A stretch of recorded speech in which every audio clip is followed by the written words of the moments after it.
चंपा चिड़िया बहुत गरीब थी। वो दूसरों के घर में काम करती थी। चंपा, घर जाते टाइम ये बचा हुआ खाना लेती जाना, दे देना, तुम्हारी बेटी खा लेगी। नहीं मालकिन, मैं ये खाना अपनी बेटी के लिए नहीं ले जाऊंगी, क्योंकि मैं अपनी बेटी से बहुत प्यार करती हूँ मालकिन। मैं ऐसा खाना नहीं खिलाऊंगी उसे। फिर चंपा अपने घर चली जाती है। जरा इस चंपा का तेवर तो देखो, काम तो करती है दूसरों के घर में, बात देखो इतनी बड़ी बड़ी बड़ी आई है। रानू बेटी, कहाँ हो तुम? देखो मैं तुम्हारे लिए फल लेकर आई हूँ। आओ माँ, मेरा बहुत दिन से फल खाने का मन कर रहा था। आई लव यू माँ। तब तक आप लोग कमेंट में बताओ 50 + 50 कितना होता है। एक दिन चंपा को अपनी बहन के यहाँ जाना था। उसकी बहन की तबीयत बहुत खराब थी। माँ, आप मौसी के यहाँ चली जाओ, मैं कुछ दिन आपकी जगह पर काम करने चली जाऊंगी। बेटी, तू काम कैसे करेगी? नहीं बेटी, मैं तुमको काम करने नहीं दूंगी। माँ, मैं आपकी ही बेटी हूँ, आप टेंशन ना लो, मैं सारा काम कर लूँगी। फिर रानू चिड़िया काम करने चली जाती है। वो काम कर ही रही थी कि उसके पीछे पिंटू आ जाता है। आप कौन? आंटी कहाँ गई? माँ, मौसी के घर चली गई हैं। मौसी की तबीयत बहुत खराब है। अच्छा ये बताओ, मालकिन कहाँ पर हैं? मम्मी तो मार्केट गई हैं। ठीक है, तुम काम कर लो, मुझे थोड़ा काम है, मैं बाहर जा रहा हूँ। फिर रानू चिड़िया काम करके अपने घर चली जाती है।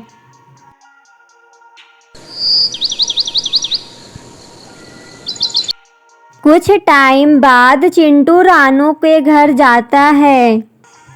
अरे चिंटू, तुम यहाँ कैसे? माँ को तुम्हारा काम बहुत अच्छा लगा। जब तक आंटी नहीं आ जाती तब तक माँ बोली है कि तुम ही काम पर आ जाना। इतना बोलकर चिंटू वहाँ से चला जाता है।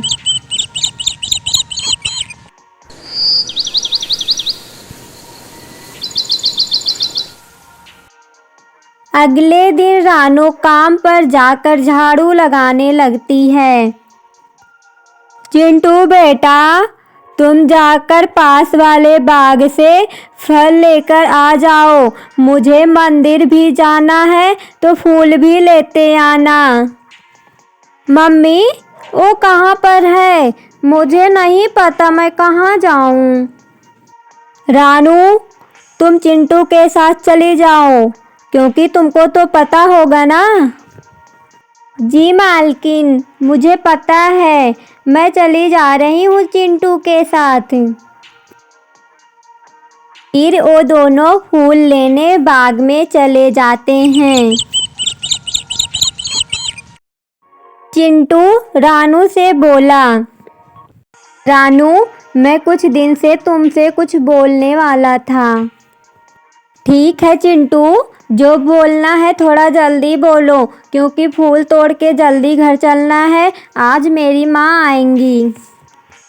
रानू जी, मैं आपको पसंद करने लगा हूँ, मुझे आपसे प्यार हो गया है। क्या आप मुझसे शादी करोगी? चिंटू, आपको पता है ना, मैं तुम्हारे घर में काम करती हूँ, मैं बहुत गरीब हूँ। ये बात मालकिन बिल्कुल बर्दाश्त नहीं करेगी, इसलिए आप मुझे भूल जाओ। रानू जी, आप बिल्कुल टेंशन ना लो, मैं माँ से बात करूँगा, क्योंकि ये अमीरी गरीबी कुछ नहीं होता है।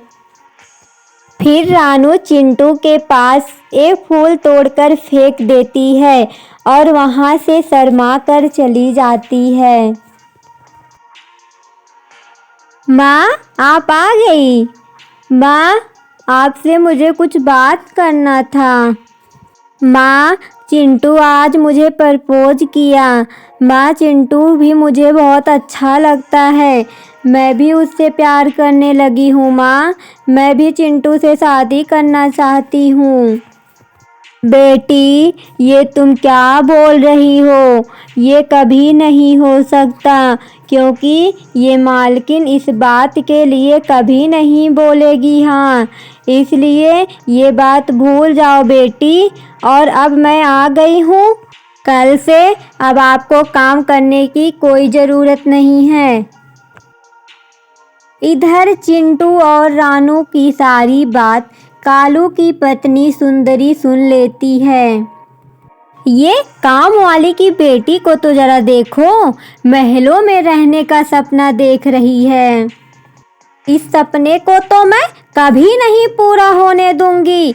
मैं अभी चिंटू की मम्मी के पास जाकर सारी बात बता दूंगी। फिर सुंदरी चली जाती है चिंटू के घर। चिंटू की मम्मी, आपको पता है ये चंपा की बेटी तुम्हारे बेटे को फंसा रही है और सपना देख रही है महलों में रहने की। फिर सुंदरी सारी बात बता देती है चिंटू की मम्मी को। अच्छा सुंदरी, ऐसी बात है, आने दो आज मेरे बेटे को, उसे तो मैं बताती हूँ। फिर सुंदरी अपने घर चली जाती है। इतने में वहाँ चिंटू आ जाता है। चिंटू, मैं तुम्हारे बारे में कुछ सुन रही हूँ। तू रानू से प्यार करता है क्या? तुमको पता है वो कितना गरीब है? तू ये भी भूल गया कि वो अपने घर में काम करती हैं और तुम चाहते हो कि मैं उससे तुम्हारी शादी कराऊं? माँ, अमीर गरीब कुछ नहीं होता, खुशी बहुत ज़रूरी है और मैं रानू से प्यार करता हूँ। मैं उसके साथ बहुत खुश रहूँगा। माँ, प्लीज़ माँ, आप हमारी शादी करा दो रानू से। प्लीज़ माँ, मान जाओ। अच्छा ठीक है बेटा, मुझे थोड़ा टाइम दो, मैं सोचकर बताऊँगी। अगले दिन चंपा काम पर आ जाती है। इधर सुंदरी एक नौकरानी लेकर आ जाती है। अरे सुंदरी, तुम ये नौकरानी क्यों लेकर आई हो? मैं तो तुमको बोली भी नहीं थी। चंपा उस नौकरानी को देख लेती है और वहां आकर बोली, मालकिन, ये क्या कर रही हो आप? आपको पता है मैं बहुत गरीब हूँ। लेकिन मालकिन, अगर आपका यही फैसला है तो मैं जा रही हूँ और जंगल भी छोड़कर चली जाऊँगी। मैं आज के बाद काम पर कभी नहीं आऊँगी मालकिन, लेकिन मुझे और मेरी बेटी को माफ़ कर दो। कुछ टाइम बाद चिंटू और उसकी माँ रानू के घर जाते हैं। चंपा उन दोनों को देखकर सोचने लगती है, कहीं ये लोग मेरी बेटी को सुनाने तो नहीं आए हैं। चंपा, मैं तुमसे कुछ मांगू तो दोगी मुझे? ठीक है मालकिन, मांग लो, लेकिन इस गरीब के पास तो कुछ भी नहीं है। चंपा, मुझे तुम्हारी बेटी चाहिए और मैं उस नौकरानी को इसलिए रखी हूँ, रानू बेटी जाएगी तो वो काम करेगी क्या मेरे घर में? अब चिंटू की मम्मी चंपा को गले लगा लेती हैं और उन दोनों की शादी करा देती हैं। प्यारे दोस्तों, इस कहानी से यही शिक्षा मिलती है कि जाति भेदभाव गरीब अमीर कुछ नहीं होता, सबसे ज़्यादा ज़रूरी है खुशी। दोस्तों, अगर आप लोग मेरे से प्यार करते हैं तो प्लीज़ मेरे चैनल को लाइक शेयर सब्सक्राइब करें प्लीज़ दोस्तों।